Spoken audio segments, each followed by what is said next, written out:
Não se deixem usar. Um dos pensadores que causou um grande ponto foi o Rousseau, na França.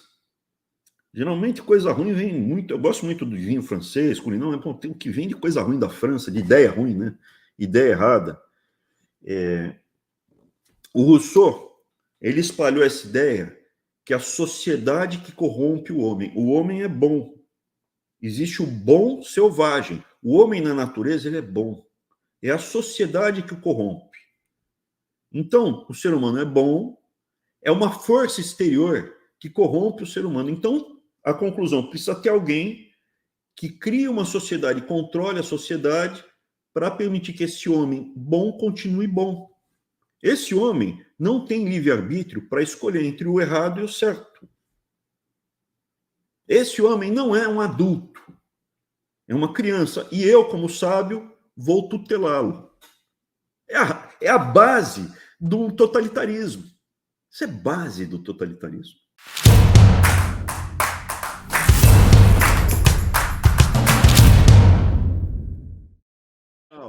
É para discutir alguns conceitos, que eu vejo muitas pessoas utilizando termos inadequados, e pelo menos no nosso grupinho, para o pessoal saber os termos, o que significa, sim, o que representa.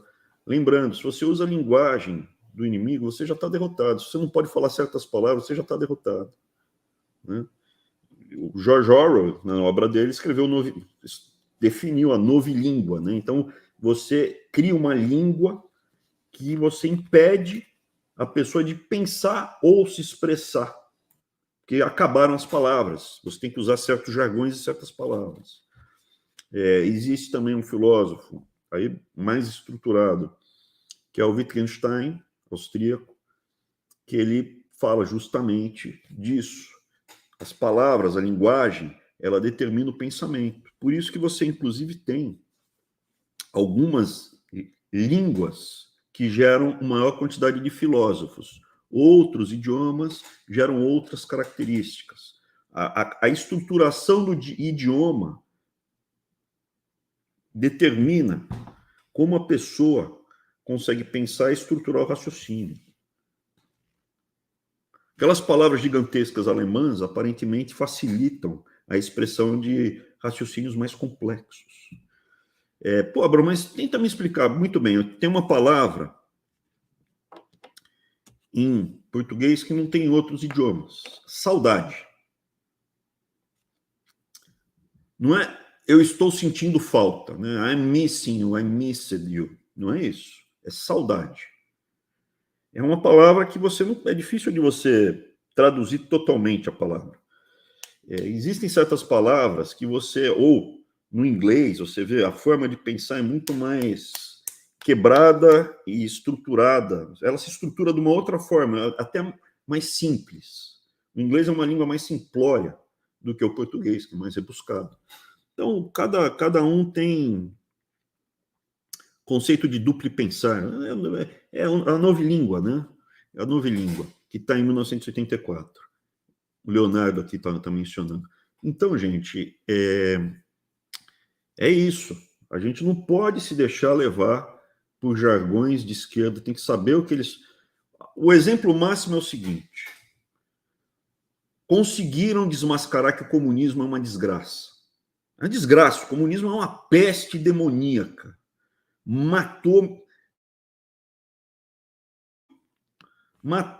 O comunismo matou centenas de milhões de pessoas. Já matou centenas de milhões de pessoas. É uma coisa do demônio.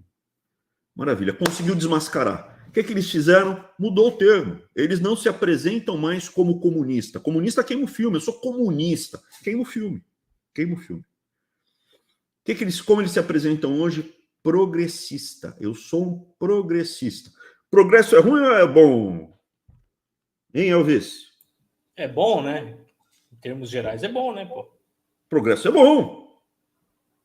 Como você fala um socialista que mete a mão na iniciativa privada, cria estatal, aumenta imposto, no final gera inflação, bagunça, caos, corrupção, Estado grande, uma droga.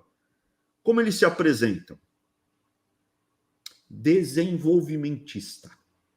Desenvolvimento é bom ou é ruim? Desenvolver. É bom. É bom, pô. Então, você não pode usar esses jargões. Você é um estatista, você é um socialista, você quer aumentar imposto, aumentar corrupção, porque vai aumentar imposto, tamanho do Estado. Tem que falar isso, tem que usar os termos adequados. Não pode falar, você é um desenvolvimentista, você é lindo. Pô, tá louco, meu? Não pode chamar o cara do jeito que ele quer ser chamado. Tem que ser chamado pelo que ele é. Comuna. Que gera morte, assassinato, estupro, tudo que tem de ruim. Nacionalista. Pô, nação. É bom nacionalismo. Não é bom nacionalismo. O que é o nacionalismo? É totalitarismo. É um totalitarismo daquele grupo de indivíduos. Não é a favor de você ter poder. Então, eu queria que vocês tomassem cuidado com as palavras. Se você pegar, é óbvio, quem foi que... Tem alguns pensadores que criaram alguns pilares na discussão e mudaram o eixo. Então, por exemplo, capitalismo. Pô, eu não defendo o capitalismo, eu defendo o capitalismo. Então, você é a favor do grande capital? Você é a favor... Não, cara, eu sou a favor do mercado livre. Eu sou a favor de que o padeiro compita, entre em competição feroz com outro padeiro para ver qual dos dois vai vender o melhor pãozinho mais quentinho perto da minha casa. Livre mercado.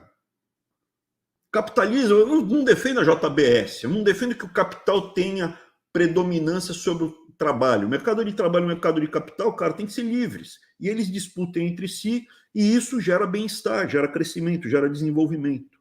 Essa é teoria econômica, e eu provo com números isso. Eu não, isso já foi feito, tá? Isso é teoria econômica, não tem, é com equações, matemática você prova isso, tá? Então, não se dê. Quem criou o termo capitalista, não sei se foi o Karl Marx, mas quem difundiu, e hoje é usado para dizer, nós somos capitalistas, foi o Karl Marx, pô. Então você está usando o termo do inimigo, cara, para se definir. Eu não quero que o Bill Gates ganhe dinheiro, eu quero que o Bill Gates fique pobre. Eu não quero que os caras da JBS fiquem mais ricos. Eu quero que eles percam o monopólio deles e tenham que competir com um monte de gente. Eu quero uma economia livre, que tenha competição para ver qual produto mais barato melhor vai ser oferecido para mim. É isso. Não se deixem usar. Um dos pensadores que causou um grande ponto foi o Rousseau, na França. Geralmente coisa ruim vem muito... Eu gosto muito do vinho francês, culinário, mas tem o que vem de coisa ruim da França, de ideia ruim, né? Ideia errada. O Rousseau, ele espalhou essa ideia que a sociedade que corrompe o homem. O homem é bom. Existe o bom selvagem. O homem na natureza, ele é bom. É a sociedade que o corrompe.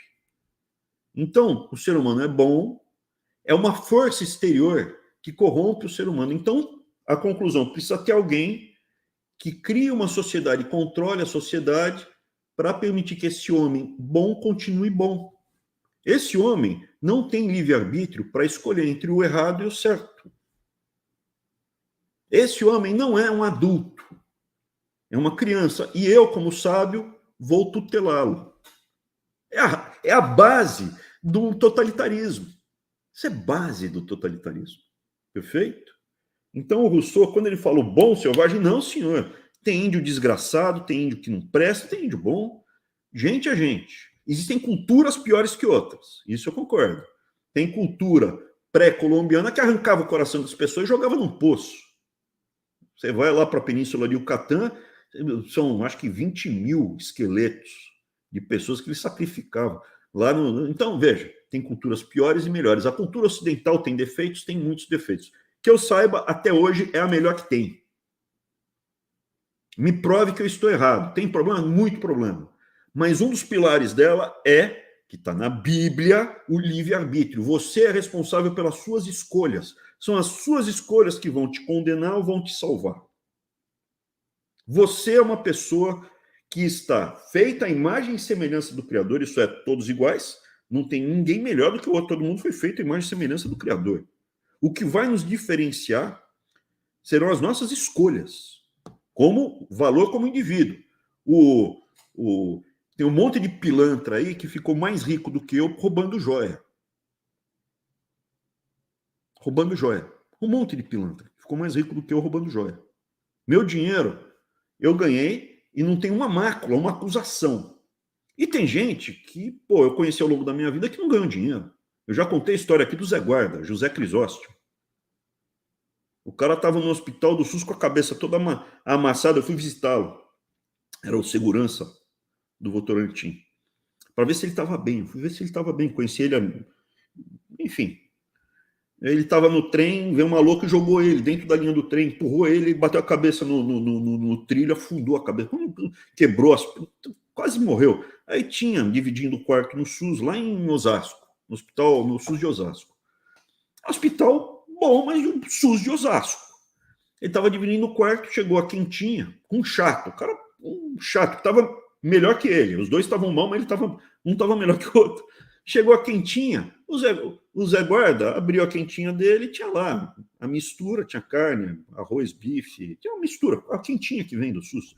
E o outro começou a reclamar que a comida era pouca, que não sei o que lá, papá. O Zé Guarda cortou, recebeu a mesma quentinha, cortou metade do bife dele, deu para ele e falou, bicho, come aí, acho que você tá com mais fome do que eu, pode comer. O cara, ele tem menos dinheiro do que eu, mas naquele momento ele era um homem superior a mim, eu jamais teria feito isso, porque o cara era um chato. Naquele momento eu preferia ter jogado fora do que ter dado para ele, para aquele chato.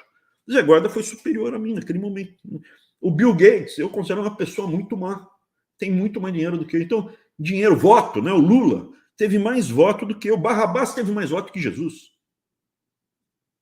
Tá? Então, veja, as suas escolhas que você está fazendo aqui, se você está escutando aqui, concorda com a linha de pensamento, as suas escolhas determinam o quão bom ou mal você é. Não estou falando se vai ser mais rico ou mais pobre. Como ser humano, o quanto você vale. Eu nasci pequeno, eu sou limitado intelectualmente, mas eu sou um homem superior a você.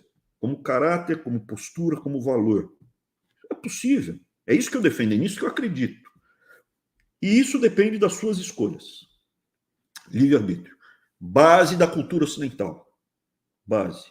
E ela tem, volta e meia tentam destruir como? Falando, não, você é bonzinho, você fez o mal, você fez essa coisa ruim, porque a sociedade capitalista malvadona fez você fazer isso de errado. Eu fui levado. Coronel Cid, eu fui obedecer ordens, eu não sou culpado. Entendeu? Isso é a antítese da cultura ocidental. Então, uma coisa importante da Revolução Francesa é igualdade, liberdade e fraternidade. Deixa a fraternidade de lado. Igualdade é necessariamente o oposto de liberdade. Eu vou tentar... Vou mudar aqui. Pô, como assim, Abrão? Imagina o seguinte, você quer ter liberdade para... se você for para a Coreia do Norte, todo mundo tem o cabelo cortado igual. Você não pode ter, eu quero deixar o cabelo mais comprido, porque eu sou homem, eu quero usar um rabo de cavalo. Não pode. Todos são iguais. Eu quero botar meu filho para ter educação em casa. Não pode, todos são iguais. Você não tem liberdade para fazer as escolhas. Todo mundo vai ter o mesmo patrimônio, a mesma casa, vai ter o mesmo carro, tudo igual para todo mundo. Eu não vou ter liberdade para fazer as minhas escolhas. Quem vai escolher por mim vai ser uma pessoa, um sábio que busca uma sociedade boa para o homem ser bom. Evidentemente que dá muito ruim. A União Soviética é um show de horror. Total. Bom selvagem, livre-arbítrio, igualdade, liberdade, fraternidade, tudo isso é bobagem. Outra coisa que é importante ter muito cuidado é com essas palavras que parecem bonitas. Geralmente significam o oposto. Entendeu? Então, por exemplo, como chama a Groenlândia em inglês? Você sabe aí, Elvis? Não sei, cara. Não sei. Greenland. Você sabe o que significa Greenland? Não. A terra verde. É a terra onde tem muita coisa verde. Você acha que na Groenlândia tem muita coisa verde? Não, não, cara, não é só gelo, Por que que, neve. por que que os vikings, quando voltaram da Groenlândia, falaram que era Greenland? Porque senão não ia ninguém com eles, cara. Então chegava um cara lá, que era um líder tribal, que teve que fugir da Noruega, da Suécia, porque matou, sei lá o quê, foi para a Islândia. Chegou na Islândia, fez de novo bobagem, foi expulso, foi para a Groenlândia. Aí ele voltava ou para a Noruega ou para a Islândia para tentar convencer alguns colonos a irem junto para ele com a Groenlândia, para não ficar sozinho lá. Como é que você convence a pessoa? Vamos voltar lá para o inferno de gelo? Você é louco. Vamos voltar para o deserto branco? Ninguém iria, né? Vamos voltar para a Terra Verde. Como você convence um bando de escravos a atravessarem um deserto e irem para Israel? A gente vai para a terra do leite e do mel. A única coisa que não tinha lá era leite e mel, pô. Chegou lá, era só encrenca, meu. Entendeu? Então, cara, não tem. Quer ver outra?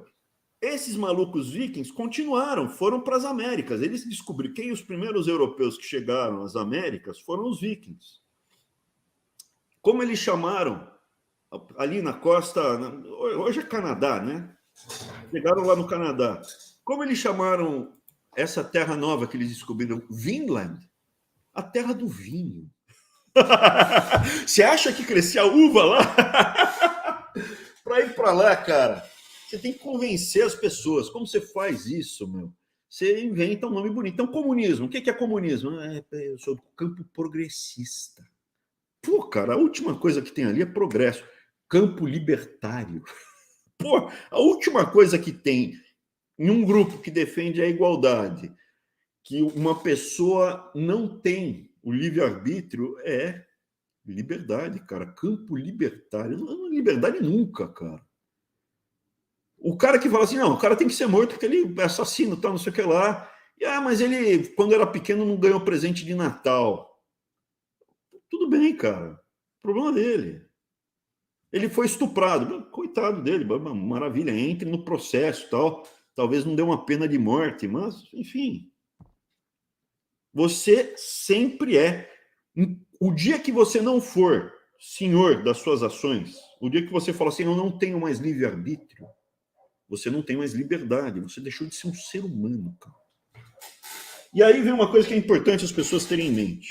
Esquerda e direita. Isso é uma discussão que eu queria ter algum tempo. Esquerda e direita. Quando começou isso? Eu vou voltar aqui antes de desenhar. Esquerda e direita, essa divisão começou na Revolução Francesa, aonde você tinha um anfiteatro. Né? Esse anfiteatro, sabe que tem os degraus, o pessoal sente. Já foi um anfiteatro aí, Elvis, fazer um show, uma peça de teatro? Não, nesses lugares não. Geralmente é um semicírculo, ou é um tablado. Geralmente tem aulas, classes, que você tem assim degraus e tablado. O pessoal do fundo fica mais alto do que o pessoal está na primeira fileira, para se caber. O cinema. Cinema costuma ser assim, em anfiteatro. Já foi num cinema que é inclinado? Você vai chegando perto da tela, é mais baixo, e no alto é mais alto? Bacana. Perfeito. Legal. Então, é um cinema, tá? Anfiteatro, é um cinema. Onde o pessoal lá do fundo fica mais alto que o pessoal que está mais embaixo. A Assembleia Francesa, durante a Revolução, naquela época do tumulto, a Revolução Francesa tinha um congresso. E o congresso era em anfiteatro. O pessoal que queria derrubar o rei contra quem estava no poder sentava lá no fundo. Era a turma do fundão, no alto, na montanha. O pessoal que queria defender o governo ficava na frente. Então, o presidente da Câmara, ele senta lá na frente. Né? O presidente da Câmara, quando vai o ministro, alguém vai lá conversar, quem vai estar lá na frente é a autoridade, quem representa o governo, quem representa quem está no governo, quem está na chefia, quem está mandando. E aí, o pessoal que era governista, quem era a favor do rei, quem era a favor, ficava na frente. mais embaixo, na planície, chama planície. E geralmente eles ficavam à direita, à droite, como diria em francês. Enquanto que quem era contra, a favor, revolução, vamos quebrar tudo, vamos mudar, sentava na montanha à gauche, la montanha à gauche, à esquerda. E aí surgiu esse termo. Originalmente, então, esquerda-direita, esquerda é quem é contra o sistema e direita é quem é a favor do sistema. Tecnicamente, hoje, nós aqui nessa conversa, somos de esquerda. Ou você é a favor de manter a República de Deodoro, ou você está satisfeito com os degenerais, ou você gosta do Congresso Nacional e da justiça brasileira. Se você concorda com essa minha visão, que a República de Deodoro não representa os interesses da minha família, nem da sua família, nem da família das pessoas que têm os mesmos valores que as nossas, você é um cara que, em tese, na Revolução Francesa, sentaria à esquerda. A direita é quem quer manter. Mas, enfim, isso é um preciosismo. Hoje em dia, a esquerda, para mim, é uma outra definição. Eu vou desenhar agora. Bruno, você é então a favor de uma ruptura? Sou, lógico. Eu sou a favor de romper com a República de Deodoro, dentro da lei, cumprindo os contratos, seguindo o devido processo legal. Não é um ato de voluntarismo, chegar lá e faz todo o processo. Isso de ter recompensa para quem devolver, conseguir pegar o dinheiro de quem roubou e devolver para o setor público ou para uma empresa, é uma revolução. Muda. A reforma da Previdência não foi a revolução que eu e o Arthur estávamos propondo, que seria dar incentivo tributário para todo mundo e não só para o rico, mas teria sido uma revolução. Então eu e o Arthur somos, tecnicamente, revolucionários, mas dentro da lei. Quero ter uma revolução, quero mudar o Brasil, não quero manter o Brasil do jeito que está. Acho uma droga a atual situação que o Brasil está. Literalmente uma droga. Mas hoje, o que acontece? Para mim, a definição de esquerda e direita, então você tem aqui, né? Na verdade, não tem nenhum eixo, é só direita e esquerda.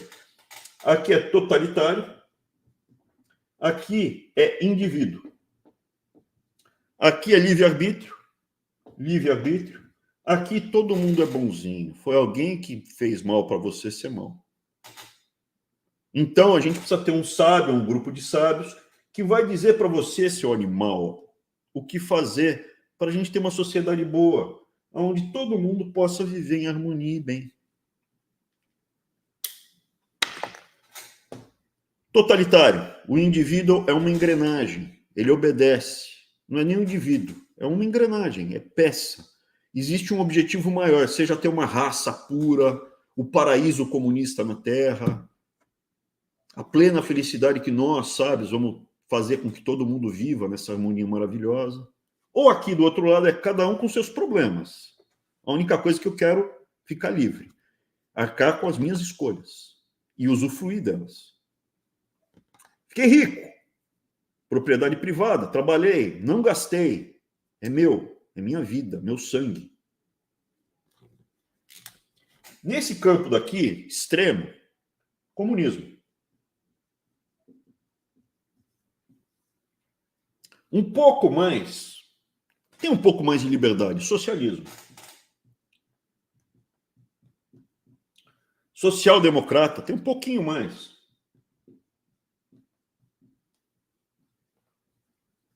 E desse campo daqui, conservador.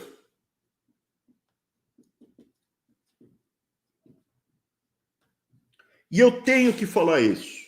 Mais à direita, isso é com mais liberdade ainda, isso é bicho. Faz o que você quiser, nada a ver. É o liberal. Tá? Em tese, ele é até mais à direita, na minha forma, na minha definição aqui. Porque o conservador ele ainda está preso a uma dinâmica mais forte familiar, de valores culturais que são passados. Ele não tem uma liberdade tão grande quanto o liberal, mas cada um com seu meu zero, não tem nenhum. Não... Cai fora. O conservador tem um pouco mais de ingerência na vida do indivíduo. Tá?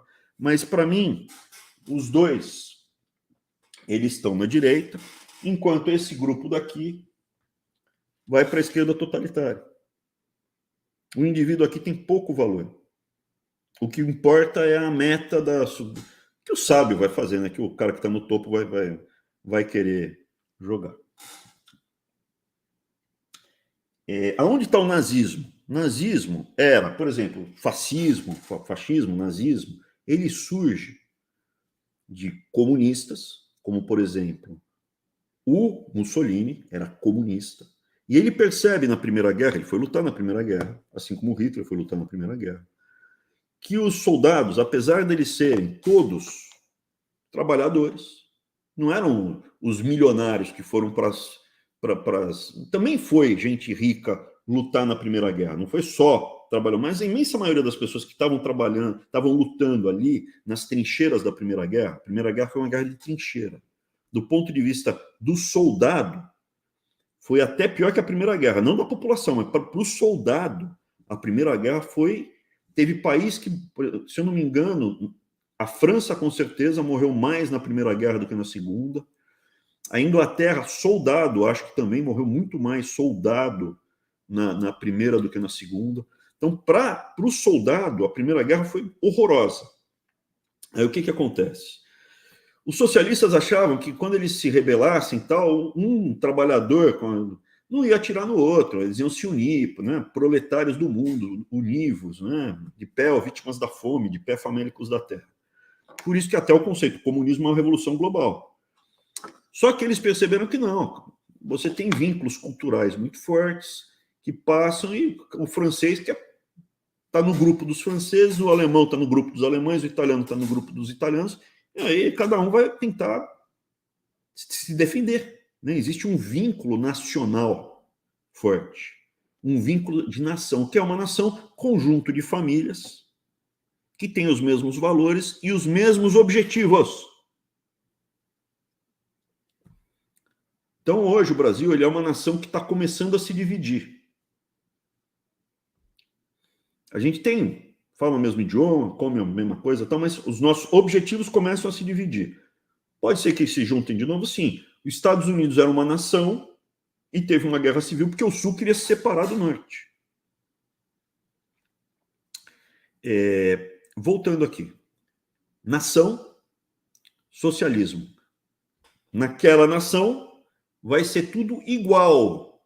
Lembra? Igualdade é o oposto de liberdade. Para essa nação, todos os indivíduos na nação fazem parte de uma grande engrenagem que vai buscar o melhor para aquela nação. E essa nação vai ter um paraíso na Terra e vai ser maravilhosa. É uma nação, entre aspas, de igualdade, uma nação que foi montada isso daí por comunistas, socialistas, é um nacional-socialismo. Nacional-socialismo, o nome é Partido Nacional Socialista dos Trabalhadores Alemães. Partido nazista. O nazismo é nacionalismo e socialismo. Nazista. Mas é uma definição, uma palavra. Arbeiter. Trabalhador. Partido dos Trabalhadores. O nazismo, ele se parece muito mais com o socialismo e o comunismo, não pelo linguajar, é porque é socialista, não é isso. É porque ele é totalitário. O indivíduo não tem livre-arbítrio. Existe um objetivo maior, que é a raça, o sangue, o Führer, ein Führer, ein Volk, ein Land, ein Führer, ein Volk, sei lá como é que eles falavam. Mas eles têm um objetivo maior, não é? O caso do conservador, que você, como indivíduo, feito à imagem e semelhança de Deus, tem o livre-arbítrio para fazer as suas escolhas. E essas suas escolhas vão determinar o grau de felicidade que você vai ter. Você pode ser mais feliz ou menos feliz, de acordo com as suas escolhas. Mas tem sorte, lógico que tem sorte. O cara nasceu com defeito, o cara caiu um raio na cabeça, lógico que tem sorte. Mas você vai ser mais feliz com um raio na cabeça, ou tendo perdido a perna, ou menos feliz, de acordo com as suas escolhas. Eu escolhi ser um amargurado. O Zé Guarda ficou com um corte, ficou com um buraco na cabeça. E as duas pernas que ele quebrou, arrebentou as pernas. Ele não conseguia ficar mais em pé direito. Continuou sendo um cara não amargurado. Uma escolha que ele fez, ou sei lá, nasceu com essa dádiva.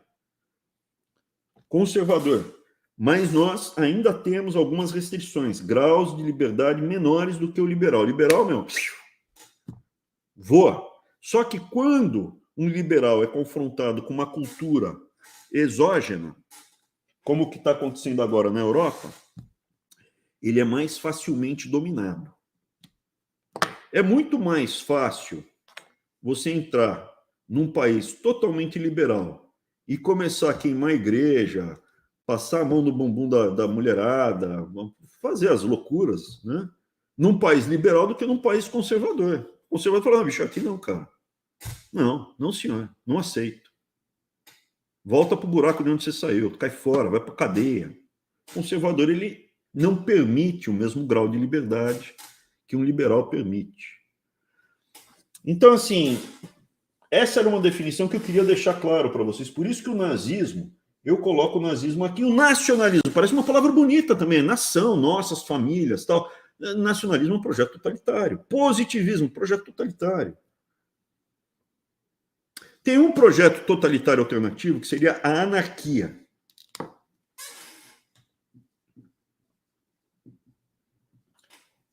Um dos grandes pensadores do movimento anarquista é o Bakunin. O Bakunin não gostava do Karl Marx, falava alhos e bugalhos do Karl Marx, falava isso nunca vai dar certo, porque a hora que você cria a ditadura, eu estou falando os termos, então você sai da União Soviética e cria a ditadura do poder. Você sai do Império Russo, em 1917, e cria o quê? A ditadura do proletariado. Ele falou, a hora que você criar isso, para depois da ditadura do proletariado, você vai educando o bom selvagem, chega no socialismo, e o comunismo é quando você não precisa mais nada. O Estado, todo mundo faz o que tem que ser feito, todo mundo consome o que quer, e não tem mais disputa, não tem mais briga, não tem mais Estado. Chegamos ao paraíso. O comunismo é tipo o objetivo final. Você não vive no comunismo. Você diz, chegamos ao paraíso. É como Azteca, né? Os astecas, eles não eram astecas. Astecas é o paraíso deles. Eles eram mexicas, né? Mas voltando. Então, o Bakunin falava, isso aqui nunca vai dar certo, porque a hora que você tem a ditadura do proletariado, a hora que você cria o Estado que vai buscar o comunismo, os líderes vão se apropriar dos meios de produção, eles vão ser os novos ricos, os novos donos de tudo. E eles vão concentrar riqueza, bem-estar e vão tungar todo o resto, com menos graus de liberdade. Você não vai nem poder protestar como você protestava no passado, que é o que o George Orwell, que era anarquista, descreveu na obra dele, na Revolução dos Bichos. E também está descrito num outro livro maravilhoso, que é a Homenagem à Catalunha. George Orwell, ele tinha, a origem dele era de esquerda, sempre foi de esquerda. Socialista com certas dúvidas quanto ao comunismo.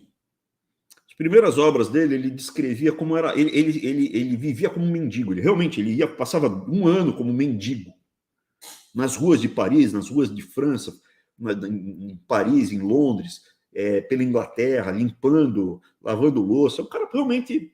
E ele escrevia depois como foi essa vida dele.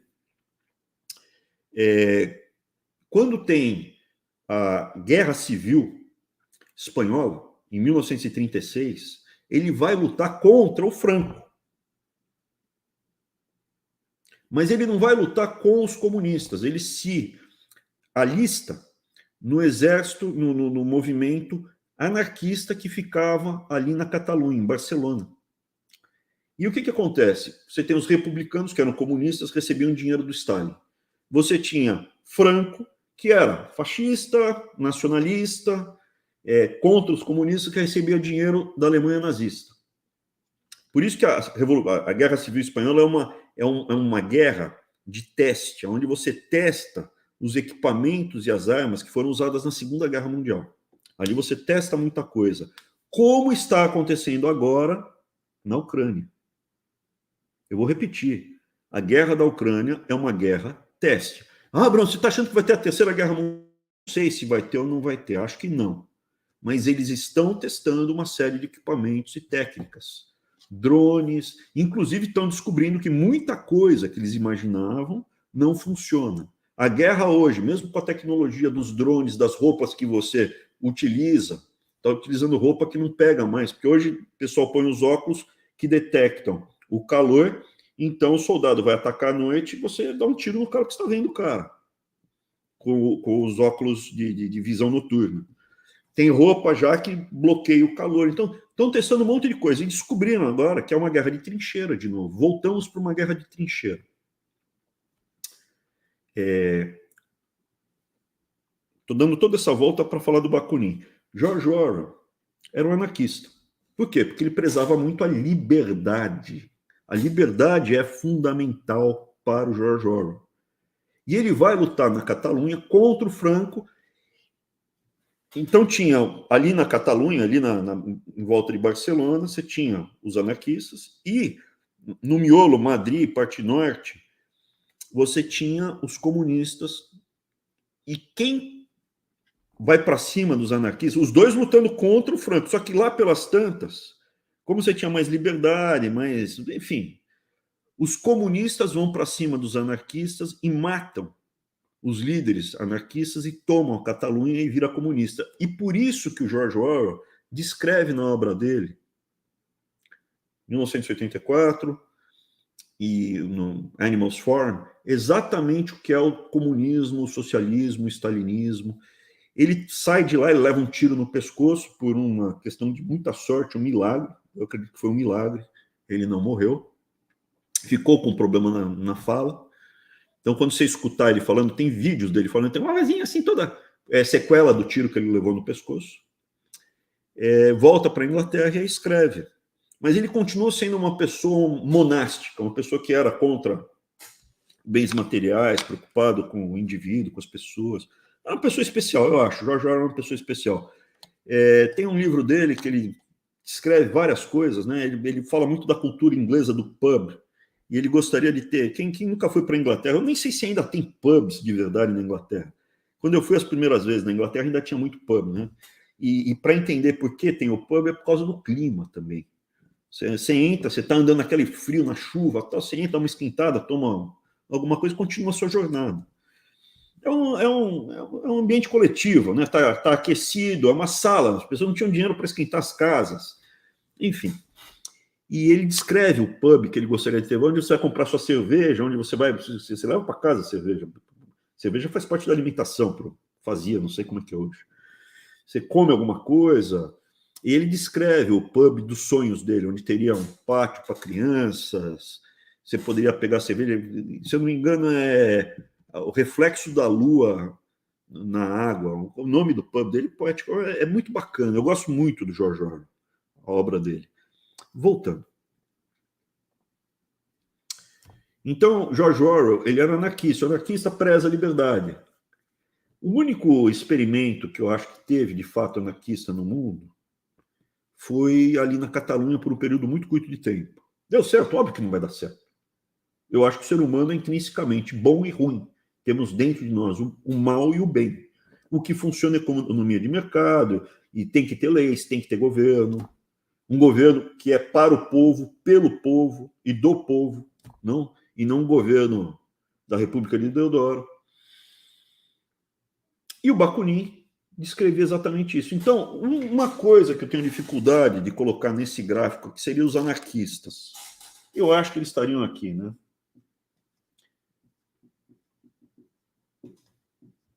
Mas não existe, cara, não funciona. Liberal, existe o movimento liberal clássico inglês, não é o liberal americano.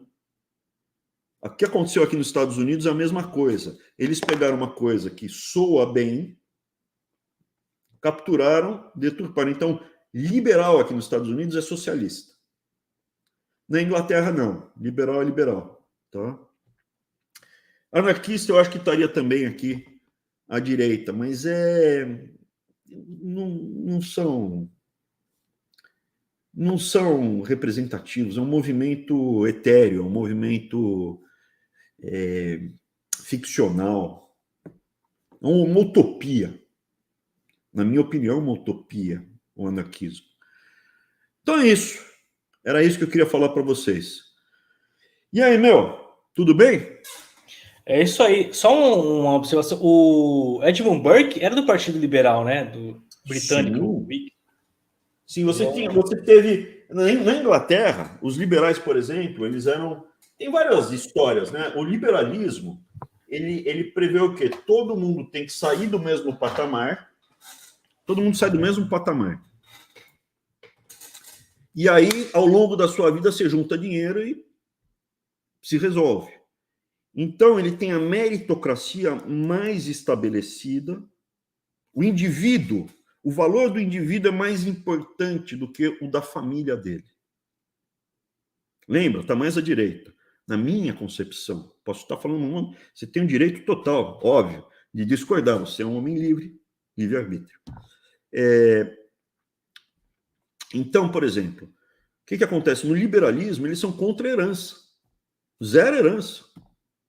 Por quê? Todo mundo sai igual, aí você ficou bilionário. Beleza, você. Agora o teu filho tem que começar igual que nem o filho do peão. Porque são indivíduos. O conservador tem família. O conceito da família é mais importante, entendeu? Então, os Estados Unidos sofreu muita influência liberal. Meritocracia, o indivíduo. Tanto é que você tem essa coisa da cultura de doar o patrimônio todo no final da vida. Meu filho, eu vou deixar o suficiente para ele, depois ele se vira. O rico, né? O cara que é classe média não tem opção, né? Então é isso. O inglês, o liberalismo inglês chegou a ser considerado, chegou a ser banido, chegou a ser, na Inglaterra, chegou a ser taxado como ilegal. Eu não lembro que ano que foi, por essa questão da herança. Porque a Inglaterra é uma sociedade mais conservadora do que a americana. Beleza? É isso aí. Eu aconselho o pessoal também a ler as Reflexões da Revolução Francesa, né? Acho que é o livro do Burke lá, que ele faz aquelas reflexões para quem que é uma visão diferente do que a gente aprende na faculdade, né? Quem faz humanas aí nunca ouvi falar de Edmund Burke, tem que pesquisar depois, mas é um livro bacana também para você, entendeu? Que a visão dele é a visão dele diante do que ele estava vendo, né? Aí na Revolução Francesa, né? Ele era britânico, mas ele estava enxergando todo aquele movimento ali, aquele choque que estava tendo ali. Ele traz umas reflexões bacanas. Sim, ele é considerado o pai do conservadorismo, né? Fala você. Ele é considerado, né, um dos pioneiros, se é o pai do conservadorismo. Alguns falam que ele era o pai do conservadorismo, porque ele um dos pilares, um dos pensadores do conservadorismo. Isso, sim. Algumas bases foi ele que iniciou ali. Então é bacana ler esses caras que estavam ali.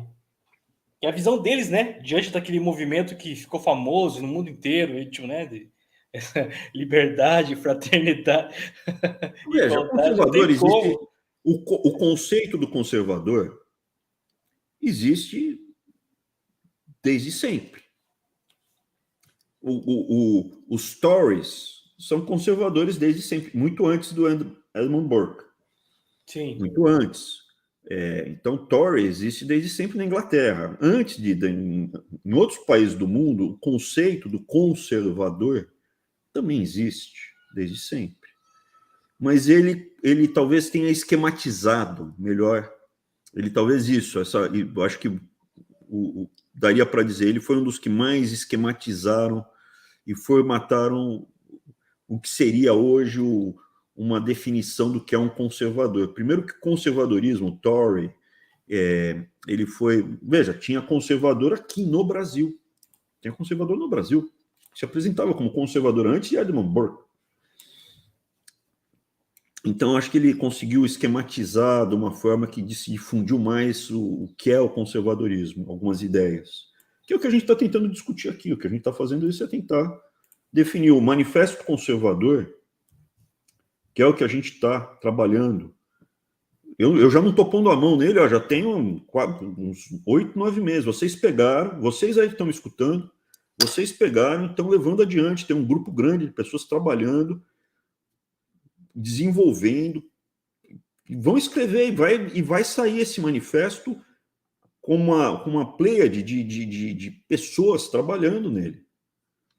Então, é exatamente isso. O que a gente está fazendo? A gente está definindo o que é. o nosso grupo, o que nós somos.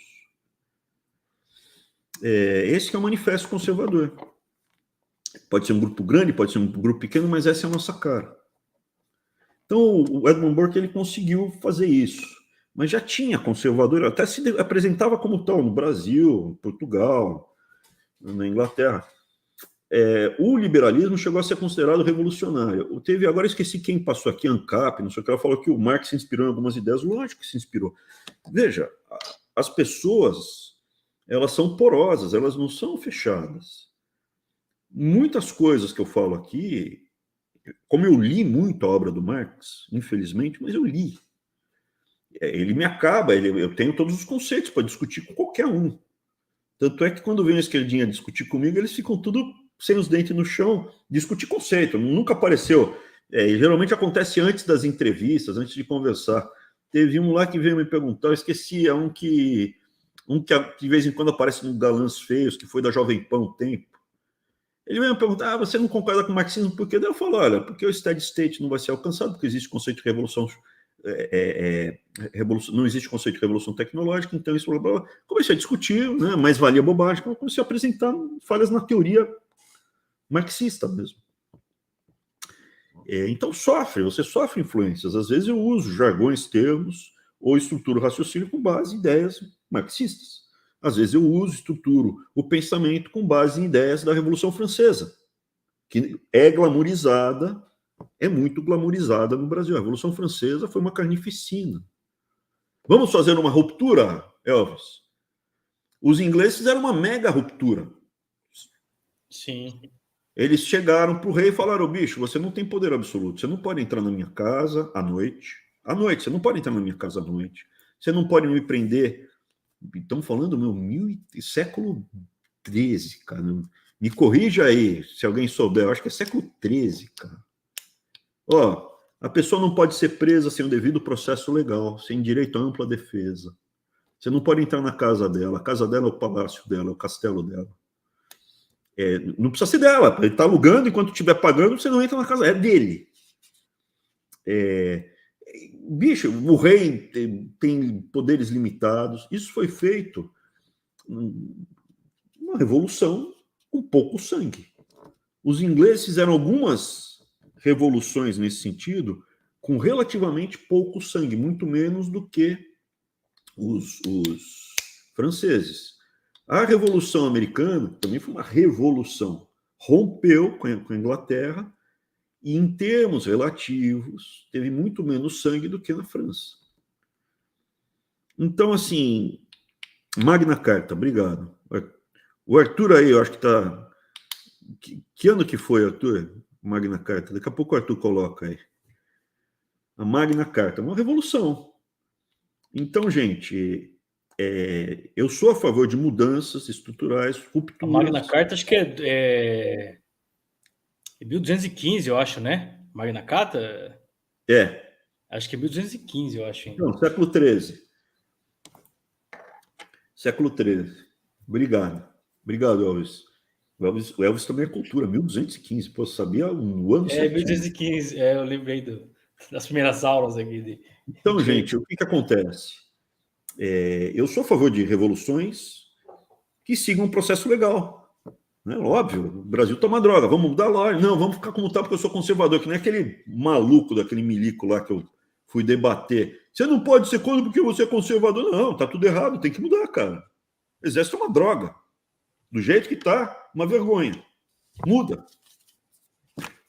Um monte de general sendo acusado de coisa errada, de roubo. Isso é uma vergonha.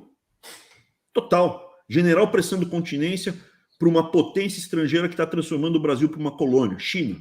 Está errado. Partido Comunista Chinês, o cara prestando continência, saudando, falando que não existe futuro do Brasil que não esteja alinhado com a China. Eu não quero um general desse.